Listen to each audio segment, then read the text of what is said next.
Assalamualaikum warahmatullahi wabarakatuh. Halo semua, selamat datang di podcast kelompok 1. Saya, Rahmat Agung Kurniawan, akan menjadi pemandu acara dalam acara hari ini. Dengan ditemani beberapa narasumber, kali ini kita akan membahas mengenai feminisme dan disorientasi seksual menurut perspektif Islam. Untuk narasumber kita kali ini, kita akan ditemani dengan Kak Deva, Kak Arinda, dan Kak Nazwa. Gimana kabar kakak-kakak semua? Alhamdulillah baik. Alhamdulillah baik. Alhamdulillah. Semoga penonton di rumah juga selalu sehat walafiat. Amin ya robbal alamin. Nah, topik kita kali ini akan membahas mengenai feminisme dan disorientasi seksual menurut perspektif Islam. Feminisme.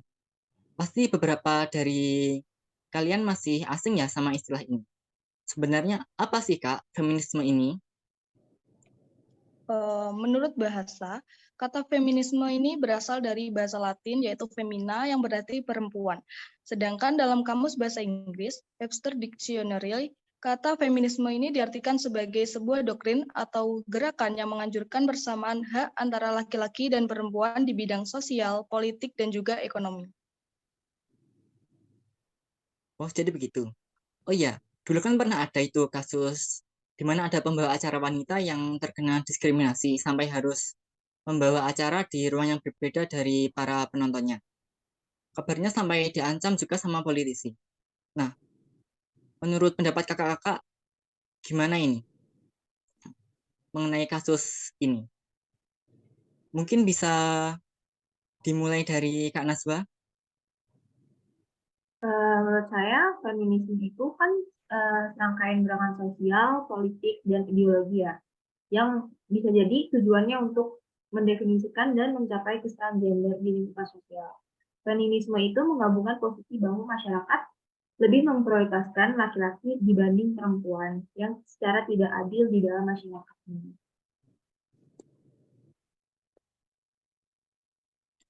Gimana dengan pendapat kakak-kakak yang lain? Mungkin Kak Arinda bisa menambahkan. Benar kata dari teman kita Naswa, yaitu feminisme di Indonesia ini belum direalisasikan secara baik ya. Padahal kan dalam undang-undang pun sudah diberi peraturan yang tetap terkait dengan kesetaraan gender dan juga hak-hak perempuan lainnya. Tapi dalam realisasi kehidupan sehari-hari itu belum sesuai dengan hal tersebut gitu. Kalau dari Kak Dewa gimana? Baik, dari saya sendiri juga sependapat dengan teman kita tadi, Arinda dan juga Nazwa. Jadi sebagaimana yang telah disinggung di awal tadi ya, mengenai apa sih feminisme itu, dari sini itu dapat kita ambil kesimpulan, gambaran umumnya. Kan tadi suatu gerakan sosial dan politik yang dimana bertujuan untuk memperjuangkan kesetaraan hak dan juga perlakuan bagi perempuan, baik dalam lingkup sosial, politik, maupun ekonomi. Nah, tujuannya di sini dari gerakan feminisme ini ya tentu untuk mengakhiri diskriminasi dan juga kekerasan yang terjadi terhadap perempuan serta memperjuangkan hak-hak perempuan dalam masyarakat.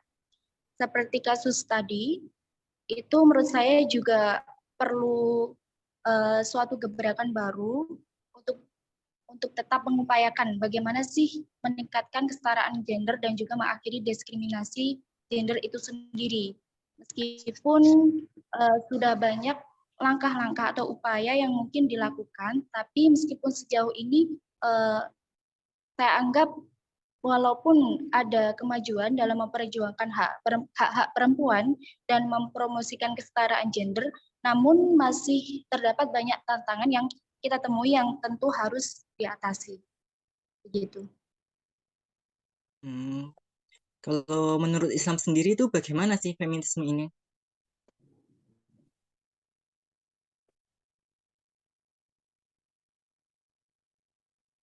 Menurut Islam, feminisme itu dipandang sebagai upaya untuk melakukan penyederhanaan dan pengakuan yang adil terhadap kaum perempuan sebagai makhluk Allah Subhanahu wa Ta'ala.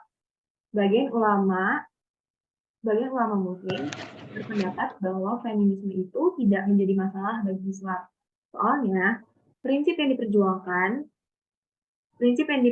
oleh feminisme itu memiliki titik tertentu dengan teologi Islam, terutama pada bagian menciptakan kehidupan yang adil dan setara antara laki-laki dan perempuan.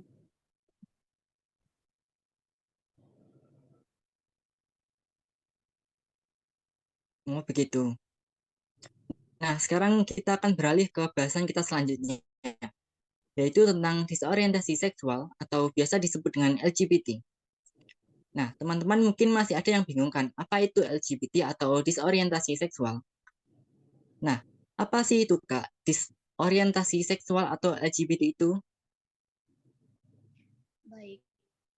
Mengenai dengan materi disorientasi seksual, ini berhubungan dengan homoseks ya, homoseksual. Nah, homoseksual di dalam agama Islam itu disebut dengan istilah aliwaq, yang berarti orang yang melakukan perbuatan seperti perbuatan kaum Nabi Lut, yang pelakunya disebut al-lutiyu, yang berarti laki-laki yang melakukan hubungan seksual dengan laki-laki, begitupun sebaliknya.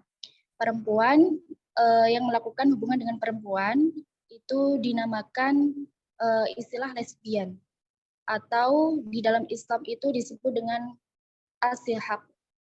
Nah, terkait dengan pengertian demikian, di sini dapat saya ambil suatu gambaran bahwasanya disorientasi seksual itu adalah kondisi di mana seseorang itu merasa bingung atau merasa dia itu hilang arah terkait dengan orientasi seksual yang mereka miliki sebenarnya. Jadi orientasi seksual itu merujuk pada ketertarikan romantik dan juga seksual seseorang terhadap orang lain, dan mungkin meliputi heteroseksual, homoseksual, atau biseksual. Nah, disorientasi seksual itu terjadi ketika seseorang itu merasa bahwa orientasi seksual mereka itu tidak cocok dengan identitas gender mereka, atau mungkin merasa tidak yakin dengan orientasi seksual mereka secara umum. Begitu menurut pendapat saya. Begitu. Nah, teman-teman sudah paham kan tentang disorientasi seksual atau LGBT itu? Nah, tahun lalu kan ada nih Kak, kasus anak SMK laki-laki yang bikin video tidak senonoh gitu sama laki-laki juga.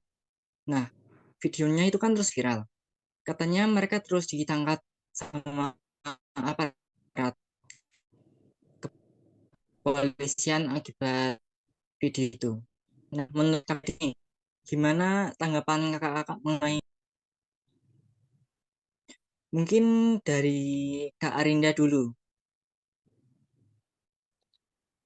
Baik, terkait kasus tersebut, saya pribadi sangat menyayangkan karena kan dari perbuatannya pun sudah salah dan kemudian disalahgunakan untuk membuat video, kemudian disebarluaskan.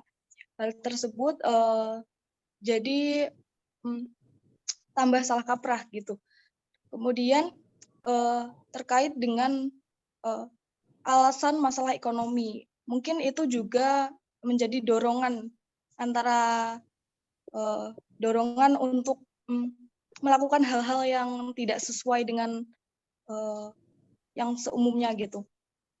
Mungkin gitu. Kalau menurut Kak Deva sendiri gimana? Ya, terkait dengan kasus LGBT yang sudah disampaikan tadi, mungkin kita juga perlu menelisik lebih luas lagi ya terkait bagaimana sih kasus LGBT itu di dunia ini. Dalam artian ketika kita mengambil di luar misal hukum Islam. Nah, itu juga perlu kita ketahui ya. Jadi kasus LGBT saat ini itu terpantau masih beragam kan di berbagai negara, tergantung pada pandangan dan juga hukum yang berlaku di masing-masing negara. Nah, telah diketahui juga beberapa negara itu juga telah mengakui hak-hak LGBT itu, termasuk hak untuk menikah dan mengadopsi anak, serta perlindungan dari diskriminasi dan juga kekerasan. Nah, hal itu ada di negara-negara seperti Kanada, Spanyol, dan di Eropa seperti Amerika Serikat. Nah, hukum di beberapa negara lain itu kehidupan bagi individu LGBT itu masih sangat sulit dan menderita diskriminasi dan juga kekerasan dan juga tindak diskriminatif lainnya. Beberapa negara seperti Rusia, Afrika itu memiliki hukum yang sangat menentang orientasi seksual dan identitas gender yang berbeda. Nah, kasus-kasus diskriminasi dan kekerasan terhadap LGBT itu juga masih sering terjadi di seluruh dunia.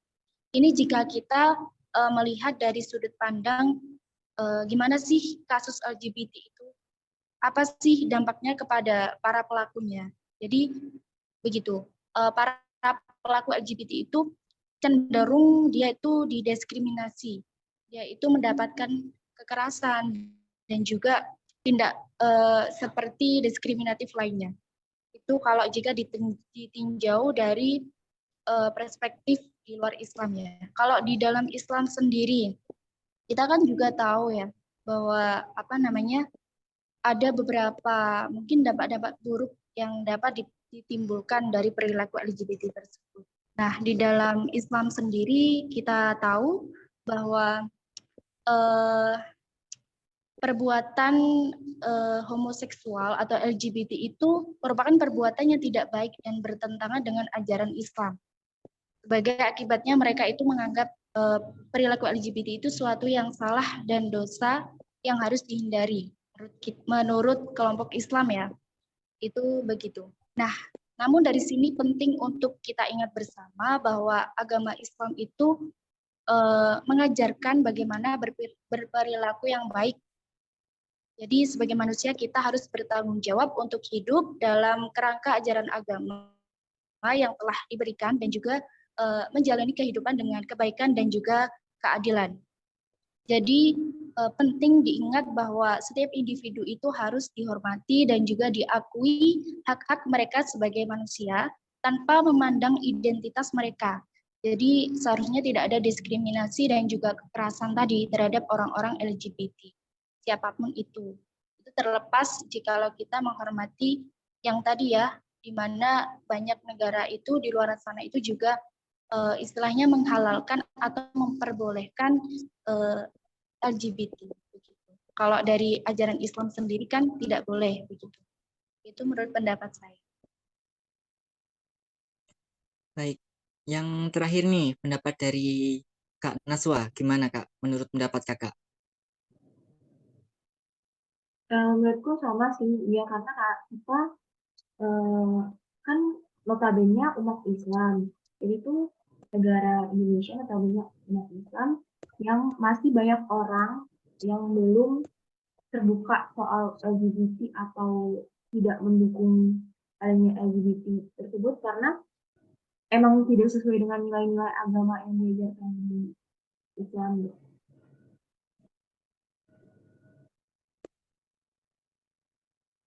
Baik, bermacam-macam ya jawabannya. Nah, kalau menurut Islam sendiri, bagaimana sih Kak LGBT atau disorientasi seksual ini? Kayak di dalam Islam itu mengharamkan hubungan seksual yang sejenis yang tidak sah. Contohnya, hubungan seksual laki-laki dengan laki-laki atau hubungan seksual perempuan dengan perempuan. Hubungan sejenis seperti itu diharamkan di dalam Islam. Hal ini menjadi kesepakatan para ulama. Tidak ada perselisihan terkait hal ini. Menyikapi hal ini, perbuatan yang harus dihindari dari kasus ini bukan manusianya, tetapi Islam mengajarkan umatnya untuk saling menghargai dan menghormati penganut LGBT dan tidak memperlakukan secara diskriminatif terhadap individu yang memiliki orientasi seksual yang berbeda. Di dalam Islam juga harus dihindari dan dijauhi perbuatan maksiat seperti itu. Menurutnya seperti itu.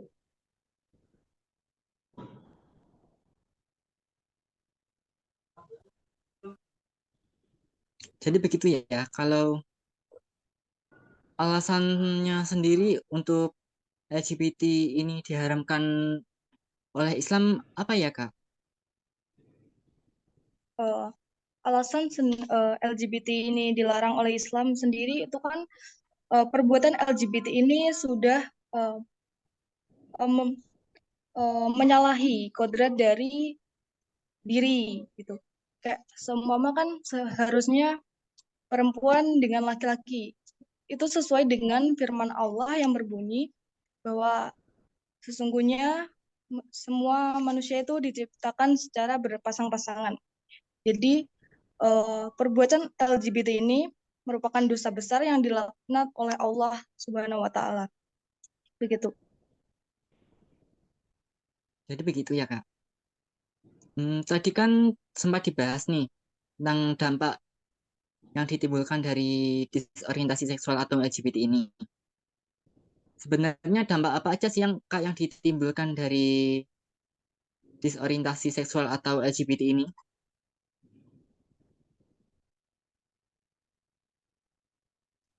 Dari siapa dulu nih?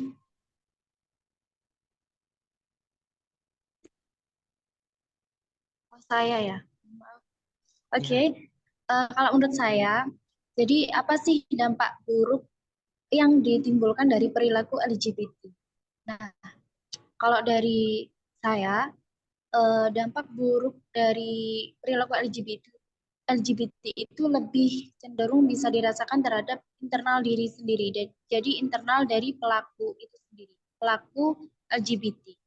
Jadi apa namanya, stigma ataupun diskriminasi terhadap orang-orang LGBT itu yang justru dapat memiliki dampak atau berdampak negatif pada kesehatan mental dan juga fisik mereka. Jadi eh, banyak orang LGBT itu justru mengalami stres, depresi dan kecemasan sebagai akibat dari diskriminasi itu sendiri.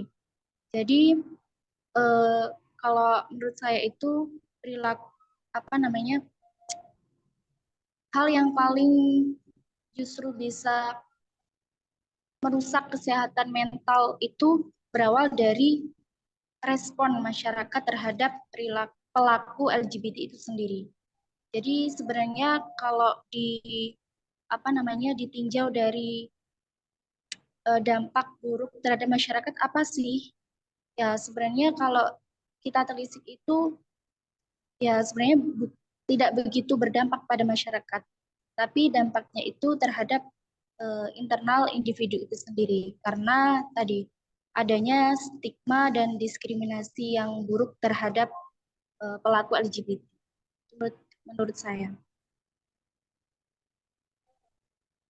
jadi dampaknya lebih ke diri sendiri.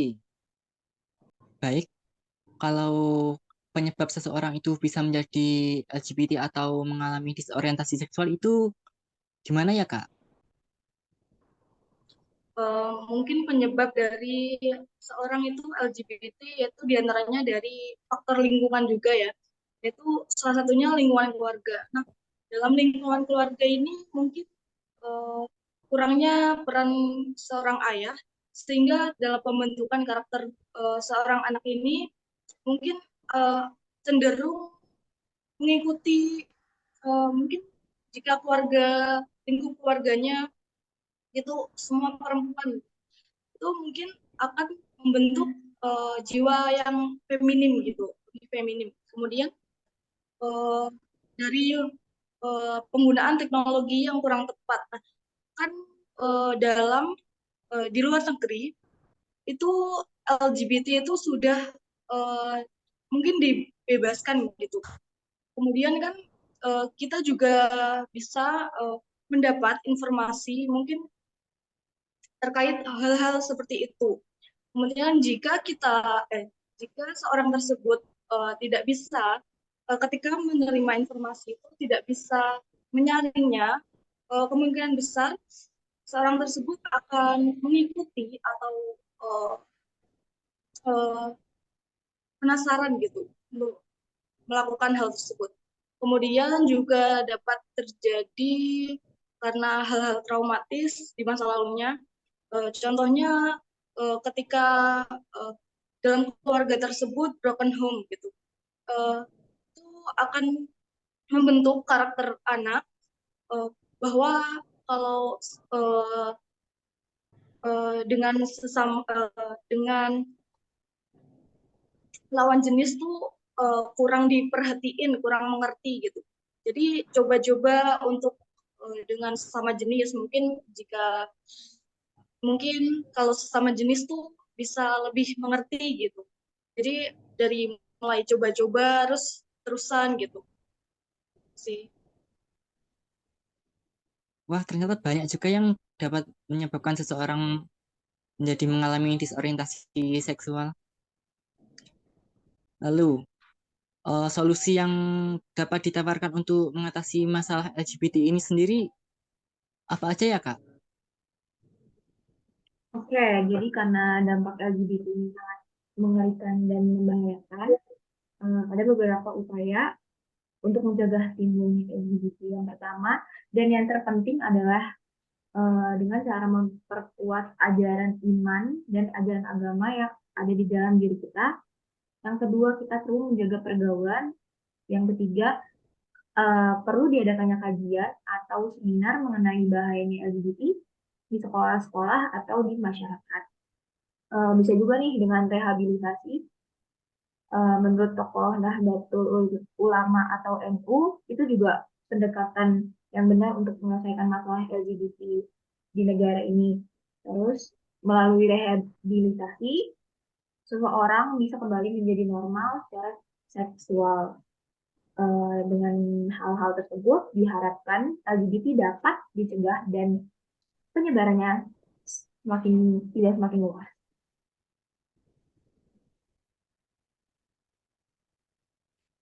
Nah, aku mau tanya nih, kalau semisal ternyata teman kita ada yang LGBT, baik gay atau lesbian gitu.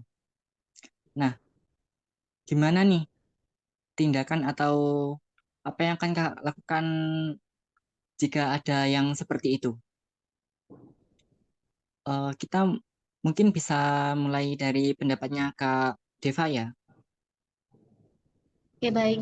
Jadi tadi pertanyaannya bagaimana sih mungkin cara menyelamatkan ya teman kita yang terpapar disorientasi seksual ya. Jadi kalau menurut pendapat saya, seseorang yang mengalami disorientasi sosial itu kan dia mengalami kecenderungan seksual tidak sejalan dengan orientasi seksualnya ya. Sebagaimana yang sudah kita bahas tadi kan. Nah, bagaimana sih cara menyelamatkan teman kita itu? Jadi kita bisa ambil beberapa langkah upaya untuk setidaknya bisa mengurangi atau mengurangi dampak lebih buruknya. Jadi yang pertama kita bisa mendengarkan dengan penuh empati dengan tidak berprasangka buruk terhadap apa yang menimpa dia. Jadi kita itu setidaknya memberikan empati dulu. Jadi jangan mencoba untuk memberikan kritik terhadap dia. Jadi sebagai bentuk dukungan dan juga perhatian yang memang benar-benar dia perlukan. Terus kemudian kita juga jangan dengan mudah menilai atau menghakimi teman kita tersebut karena itu bisa jadi dia tambah merasa malu, terhina atau mungkin merasa kesepian. Terus kemudian kita juga bisa ambil langkah dengan mengambil keputusan atas nama mereka untuk memaksakan pandangan kita terhadap mereka. Jadi kayak misalnya jangan meremehkan atau mengabaikan masalah mereka itu. Kita itu harus mensupport dia. Gitu. Terus lagi kita juga bisa membantu dia dengan mencari sumber informasi yang handal ya, yang bisa sedikit banyak membantu mereka untuk lepas dari tadi disorientasi seksual tadi. Jadi agar dia itu mendapatkan dukungan dan bantuan di pihak yang benar, di pihak yang sudah memang tugasnya dia untuk mengatasi masalah disorientasi seksual tadi. Terus kemudian tadi ya sudah saya sampaikan bahwa dukungan emosional itu penting sebagai langkah awal kita untuk apa ya, itu setidaknya merupakan bantuan praktis ya dari kita untuk teman kita, kepada teman kita. Nah, kemudian tetap kita usahakan menjaga hubungan kita dengan teman kita dengan tadi pelan-pelan bisa memberikan sedikit apa ya, suatu masukan agar dia itu pelan-pelan bisa kembali ke jalan yang benar.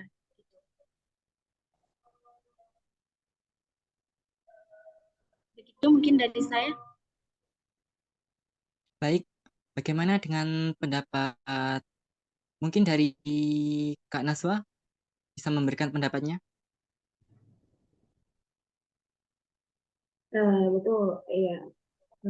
Pendapat saya sama kayak teman saya Deva. Jadi kayak kita tuh jangan nyepelein gitu loh. Karena LGBT itu eh, bukan hal yang merugikan itu, hal yang merugikan. Jadi kayak kita harus ajak bicara atau ngobrol dengan mereka, gimana sih? Gitu. Ya, pendapat saya seperti itu. Baik, nah yang terakhir nih, pendapat dari Kak Arinda. Bagaimana pendapat kakak dari permasalahan seperti itu tadi? Aku sangat setuju dengan pendapat Kak Deva dan juga Kak Naswa tadi.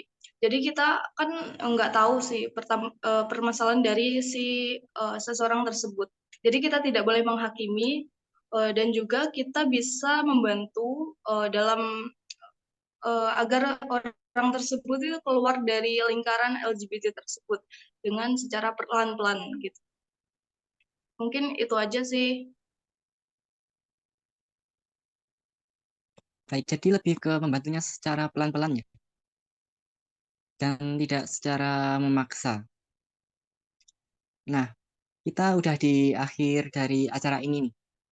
Sekian podcast dari kami tentang feminisme dan disorientasi seksual menurut Islam. Jangan lupa like, komen, dan subscribe karena dukungan kalian sangat berharga untuk kami. Sekian dari kami. Wassalamualaikum warahmatullahi wabarakatuh.